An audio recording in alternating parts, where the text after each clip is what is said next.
You should probably lead with the fact that I took the Suffering 60 com off you. Out of the two people who are on the leaderboard. There are only two of us. You've got the faster one and the slower one.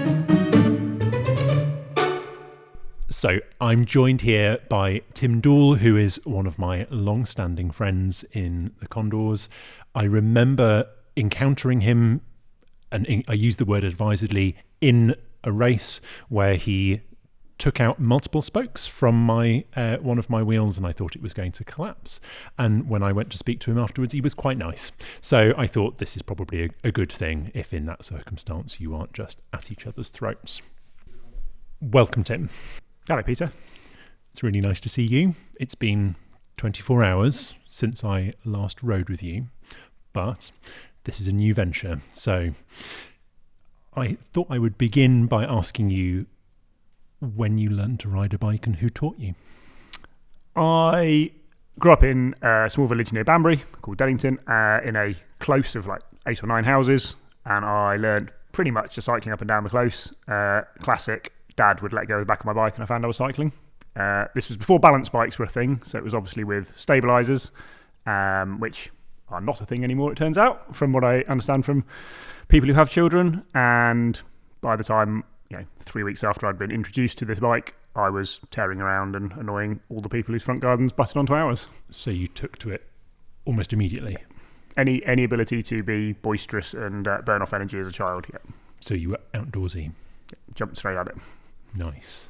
Were you always riding on pavement, or did you like getting dirty and going for the mud? Went some pretty epic off-road rides, up to a mile around the fields. It's a well, I'm sure lots of Condors have ridden through Dennington, actually. It's a fairly big village, but surrounded by bridleways and stuff, and fairly rapidly progressed from cycling around the playing fields to cycling around the paths just outside the playing fields as a youth at primary school with my friends from the village, and feeling very extreme, which with hindsight I could probably do on a road bike now and would have taken about 15 minutes. But I remember cycling 5 miles and being inordinately proud of myself at primary school. 5 miles is a long way when you're small. It is. Yeah. Did your parents feature in your cycling after teaching you how to cycle, or that was the gateway to just hanging out with your friends? They didn't for a while. My parents both had bicycles but didn't really use them, and then there was a family holiday when I was an early teenager where we hired bicycles in the Lake District or somewhere, which triggered a family purchases of mountain bikes, which were classic 1990s cantilever brakes and 26-inch tyres, which it turned out I was the only person who actually used once we'd all decided we were going to ride bikes. So there was a very brief family flirtation with being a cycling family, and that rapidly phased away. But probably more generally this was about spending time with friends and maybe getting away with from friends family. And rapidly turned into having a paper round, and I'd cycle around that. And once I was at a secondary school in a different village, I could cycle there, and I cycled to jobs and all that kind of stuff. So it was transport, it was exercise, it was friends, it was all of the above. Yeah. Do you think you always enjoyed it as a kid? Like, I mean, was it just full of joy, or were you? Yeah, the ability to travel further and faster than your feet could take you for less energy and see more.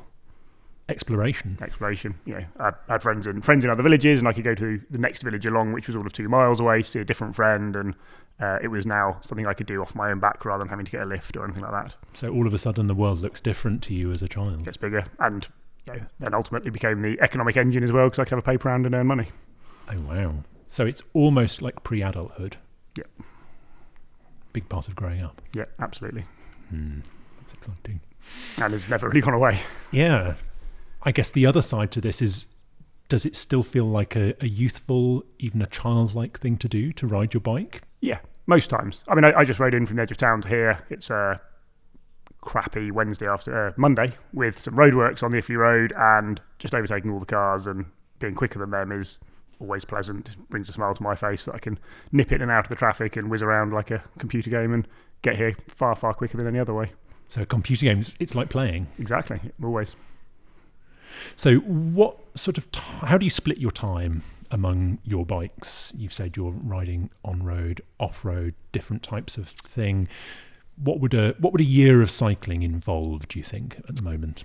It is mildly driven by competition. So I spend a lot of the winter riding cyclocross, which is excellent fun, and it's definitely itching that playing aspect because it's completely ludicrous, it's impractical, it involves inappropriate bikes on inappropriate terrain. So generally autumn, winter is riding silly bikes off-road. About this time of year I'm pretty sick of jet washing and replacing bearings and brake pads, so I'm looking forward to going back on more sensible bikes on the road for a few months, and then once it's lighter I'll want to go quickly and I'll do some fast rides, and then it'll be close enough there'll be some time trials and I'll want to go quickly for me, race yourself and all that kind of stuff. And then once the lays are long, I'd like to be doing some really long rides all day, etc, etc. So they all get used all year, but yeah, definitely a bit of a autumn, winter is mucky, and spring, summer is generally less so, which is pretty much the wrong way around for conserving equipment. I was going to say that's interesting because some people, this is the time of year that they swear off going off-road because it's dirty, everything always needs washing, your kit is constantly soggy, muddy, and you're just the opposite. Yeah. The skin's waterproof. It'll be fine. Okay, right. You were hinting before that competition is something that matters to you. Tell me a bit about that.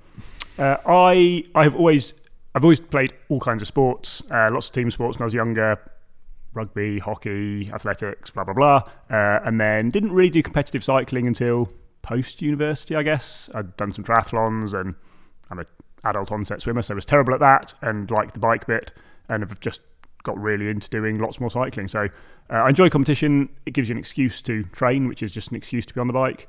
I enjoy the focus that comes from doing it. I enjoy the feelings of doing it, particularly off-road and particularly cyclocross. It's only an hour.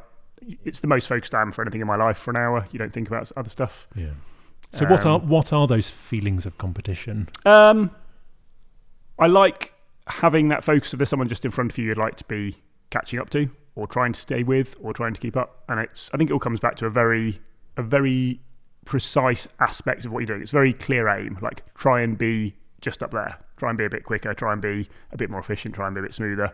And simple. It uses all of my brain power, so there's no doubt, there's no questions, there's no overthinking. It's just try and be a bit quicker, and that I think works across, be it cyclocross or time trials or crits or ultras. There's always that aspect of there's a focus, a purpose to something for a period of time, and it draws you on. It's a kind of motivational force. Yeah, definitely. Yeah, and it's life's really easy when you're racing a bike. You don't have to think about anything else. You can worry about that. You can worry about that afterwards. Yeah, so it's helping you focus. It shuts out the world in some way. For me, it's really good for balance. I don't tend to worry about work when I'm doing bike racing or bike rides, but I'll sometimes find I have thought about or solved things in the back of my brain, like focusing on something over here has solved something over here. So I think it's very good for me, for physical health, for mental health, for brain space, all those kind of things. What about the other feelings that you might associate with competition? So fear, risk, excitement, that kind of thing. What, the butterflies in your tummy, does they play a part in your life? Not especially, and that's probably through repetition. I really enjoy racing. I raced 30 times last year. I think I mentioned to you before, I've done 170 cross races. It's so familiar doing it. Like it's still enjoyable. Like waiting, like the 30 seconds countdown, waiting for a whistle. There's the right level of psychological arousal, but also none of it matters. I'm a 42-year-old guy sliding around a muddy field on a bike on a Saturday morning, trying to beat another 42-year-old guy. Like, actually, it doesn't matter if I beat them or not. Yeah. For the time between the whistle and the gun, really matters. I'm going to try really hard, but it's not life or death. It doesn't have high stakes, and I've been very fortunate. I've only had a few injuries. They tend to be fairly low stakes. Particularly for road riding, road racing, I try to not put myself in positions where I'm going to need an ambulance or similar. So in terms of risk and things, I probably did think more or be more nervous when I was starting to do it, but it's something I'm so used to doing. I look forward to it and it feels comfortable. Like being on the start line of a bike race with 40 to 60 people around you feels normal. Okay, so you've just driven out those nerves by repeating it and making that a normal experience. Yeah, particularly for the racing I've done more of. So doing new things. You mentioned earlier we were riding over the weekend. We went away with some people who are a lot better mountain bikers than me. doing some of that is more nervous. Like watching someone do something that I haven't done before and finding out if I can do it, where the stakes are a bit higher because it's quite steep or it's quite slippery or it's quite muddy or we've seen several ambulances come in already or other people put body armour on. That probably triggers more kind of anticipation, excitement, nerves than the racing does. And how are you with those things? I enjoy feeling them and very one-dimensionally watch other people do it, and because they were fine, assume that it can't be that bad. I don't want to go down any of it first. But if I've watched someone else go down it, even if I know they're a lot better than me, there's always a plan B. There's a way to roll over a ledge. There's a way to just get off and walk. I think maybe 20 years ago, maybe with more of an ego or more worry about it, I have absolutely no problem going somewhere and going, I'm not good enough for this thing I've just seen someone else do. I'm happy to walk. I'm happy to step off. I'm happy to go around it. There's no prizes for going over a jump or crashing. Yeah, so I guess what you're describing is that you've got a strong competitive urge, but that also losing or being less good at something doesn't prompt any anxiety, or it's not an unpleasant experience. It doesn't put you off. No, it's enjoyable in the time, and it's supposed to be fun. Like, this is a significant chunk of my holiday, my time, my money, my energy goes into doing this. At no point should it feel a bad thing. It shouldn't feel like pressure. It shouldn't feel like work. It shouldn't feel depressing. It should all bring some level of joy or satisfaction. Or, got back last night, absolutely exhausted, but very happy about it. Like, my brain was tired because I've been working really hard at how to go over jumps, how to not slide out on corners, etc., etc. So you've already mentioned riding with other people, different levels of ability. What's the social side of cycling like for you? And I guess a part of that question is, what brought you to join Condors? Because this is a cycling club, right? It's a social cycling club. So answering it in the wrong order. So I joined Condors because I was riding with some friends in a very small club. They basically all had children and stopped riding, and it was less fun turning up to races on my own. And I had met multiple Condors at local races. I had taken your spokes out in a Dalton race and caused you to DNF, and emailed the race sex at the time and said, I think I'd like to do some racing with Condors because you're normally there and you're local. I was welcomed with open arms, despite what I perceived potentially being a bit of a barrier, because at that point Condors were incredibly strong. They didn't, quote, need riders to join them, but was welcomed in incredibly enthusiastically. People tried to bring me kit to races because this was COVID-ish time when it was all a bit confusing to get kit orders and stuff. People were offering me skin suits and jerseys and all this kind of stuff, and was welcomed in. I think my very first ride and race with Condors were the same day, where it was a Dalton crit where we went and did a race and then rode off and had ice creams afterwards because it was June and bakingly hot, and have ridden in a similar way ever since. I don't do a huge amount of club rides. I tend to like starting early. I don't really like stopping in the middle of rides, so my rides tend to be either ones that I know are off-roady because it's a bit more focused, or ones that work at convenient times, or fast ones. So for me, the riding is the social enough bit. I'm not someone who goes to a lot of sort of pubs and cafes for the social interaction, but talking to people on rides, there's a construct for you to talk around, because there is things you're seeing, there are things you're doing, there is a shared interest of what you're riding, how you're riding it. It's an easy way to interact with people. You were saying before that you were in a smaller club. That was Maybush, right? Correct. Condors is a big club, really big club, and I'm wondering what that felt like to join a club where there were more people than you could list on two hands. Is it different? It is, but that says more about the club I was in, which was literally started so that 5 or 6 of us could race Wessex and collect points. So it was the lowest stakes club going. It existed purely because it was cheaper than all of us joining individually to get points for gridding purposes. One of the things I do enjoy about the size of Condors, and it's on the tipping point if you can't know everyone. There's between 350 and 400 members, and I regularly bump into people who I have no knowledge of, but you discover there's an overlap. I've gone to races and someone else in a Condors jersey has appeared, and you've got a mutual understanding, friendship, or similar kind of kinship just by the fact you're in the same club, and there is a certain levels of shared values. There's a certain level of, well, we're not a bunch of sort of cliched Rafa-clad sprinting around Regent's Park. You're in a club that's espoused as being friendly. We're in a club that's espoused as being not a racing club, not a touring club, not a social-only club. It's a broad church. And the fact there is always something going on. There are multiple rides going on constantly, some of which will be too fast for me, some of which will be of no interest because of the terrain or the distance. There's so many things that I'm pretty sure I could turn up to any of the things on offer, and straight away there is a community to fit in with. And I think that's the massive difference, whereas smaller clubs or maybe more traditional clubs, you must fit in box A, B or C. With Condors, well, they're not boxes, and there's 1, 2 and 3, and there's F and Z as well. So if none of the things are what you want, well, either make the thing you want because there'll be someone else who wants it, or wait long enough and someone will probably go, how about this? Why don't we do Wednesday night off-roads in the dark, which are amazingly popular. Like, someone will want to do it with you. Yep. So the disadvantage is perhaps that you don't have that intimacy of, I know all of these people because we made the club together, but the advantage is you've got a ready-made network of potential people that you could ride with according to what you want. Yeah, definitely. I don't think anyone can know everyone within the club, and there'll be people for whom, because it's also incredibly easy to be a member. There's no test, there's no exam. It's 20 quid or 30 quid a year. There'll be people who maybe have the intention of doing more and can't. And if there's someone who is only in Oxford for a short period of time, it doesn't matter. You might only be here for a year. Well, join the club and come along for a ride, and straight away you'll find someone else who's only here for a year.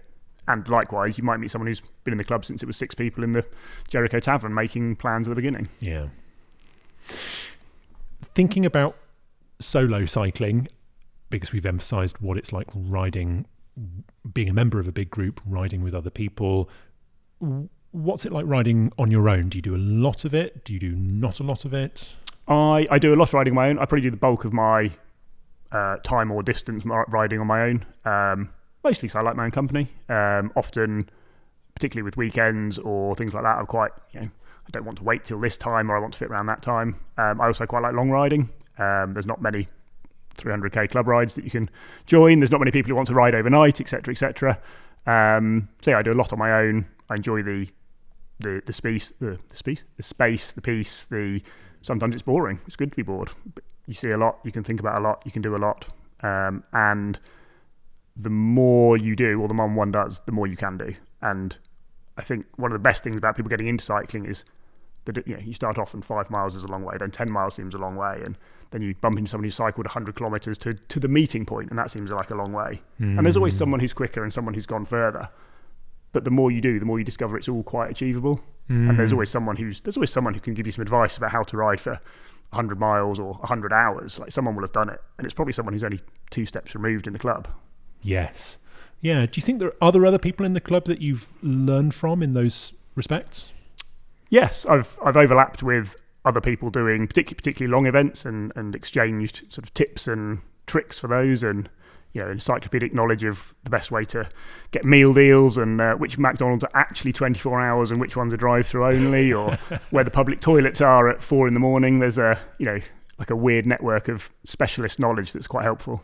Yeah. Gosh, that makes it sound like a very special kind of club, doesn't it? Like, you've got this very. There are also a lot of normal people who like going quickly, like to a cafe and back. Yes. And sometimes the Venn diagram includes both of those people. Yeah. What's the this is an obvious question, but what now counts as a long ride? I think for me and for other people, it's going to be different. I think a long ride is what anyone thinks it is. I've worked with people who. But how about you? For me, yeah. Anything more than 6 hours. Okay. Which could be 60 kilometres in the Chilterns in ankle deep mud, or it could be 200k. Yeah. Yeah. So I would count anything that's beyond half a day and you're missing a meal at home. That's a barometer. Okay. And do you ever ride so far that you think this ride is too long?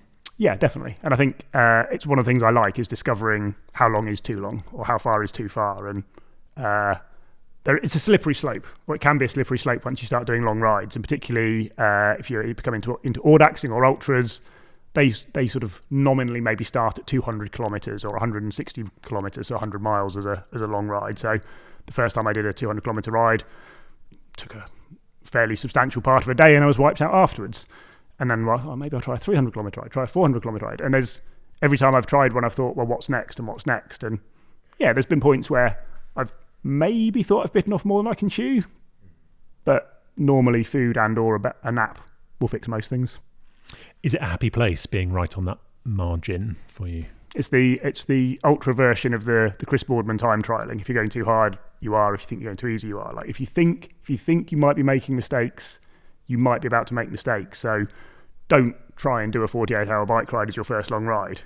Test your kit, test your routines, your resolutions. Make sure you can do your punctures. Make sure there's a cliche that you pack your fears when you're going for ultras and long rides. I'm almost always wildly overstocked on food because I don't want to run out of food. But I don't carry that many tools. I'm quite happy. I've fixed punctures, I've fixed chains, I've repaired mech hangers, I've taken shifters apart on long rides before to fix things because that's comfortable to me. Whereas I've ridden with other people for whom they'll put a rain jacket in their pocket and assume it'll all be fine and just ride for 2 days. I love that idea of packing your fears, that you're going out there to discover something about yourself, or a long ride. The sweet spot is the point at which you begin to worry in some way. There's been a few of those. It's 4 a.m. I'm really hoping the sun's going to come up because my feet are cold, and really hoping that McDonald's is going to be open, or that co-op's going to be open, or really hoping that the road's not flooded, or the road. We've all been a cyclist where you're following a "this road is closed" sign. You're like, well, I'm a cyclist, it probably won't be. And unless it's HS2, there's normally a way round. But there's always that nagging feeling of, if this is actually closed, I've got a long way back. And I know that I've just eaten my last Haribo sandwich, pasty, whatever it is. Yep. So yeah, I enjoy finding where that is and what it feels like. Is cycling changing for you as you get older? Yes. In lots of different ways. If nothing else, it takes a bit longer to recover from now. I don't bounce as well as I used to. I'm also probably doing more of it in terms of planning my year-round events or things I want to do. Like I'm probably committing more leisure time to it, particularly when I was first getting into cycling as a sport. It was alongside lots of other things, whereas I'm literally planning my leave from work around how many days have I got and how many places can I go. So it's probably assumed a bigger part of my planning. Okay, so here's the question. Are you doing too much cycling? No, not yet. How would you know when you got there? Probably a golf ball sized saddle sore. If you're doing enough cycling that it's stopping you cycling, that's probably too much. Okay. Or if it's negatively impacting on other aspects of one's lifetime. Lifestyle. Okay, well that is important, isn't it? Like what? I guess that it leads us on to questions of what happens around the bike. Like how much space do you need to give it? What do you need to protect from bike time? Probably the very lazy obvious of whatever pays my mortgage and like whoever's important to me in my life. So if they are all in balance, then I'm very fortunate. I can choose to use almost all of the rest of my leisure time on cycling, or thinking about cycling, or reading about cycling, or buying cycling things, etc., etc. What about other hobbies?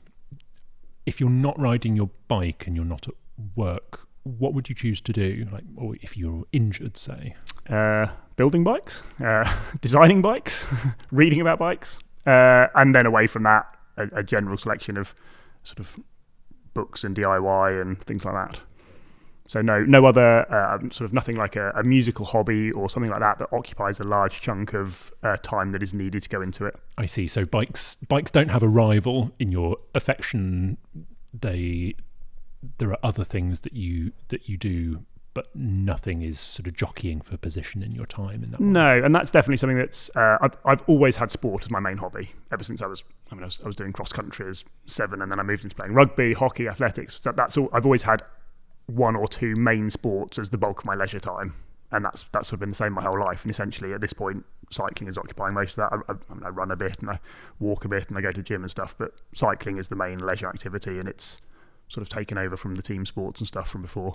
Mostly with team sports, you'll have to go to the same place at the same time, and it relies on everyone being there and having kit and general administratively faff. Intense. Yes, I can start cycling 30 centimetres outside my front door.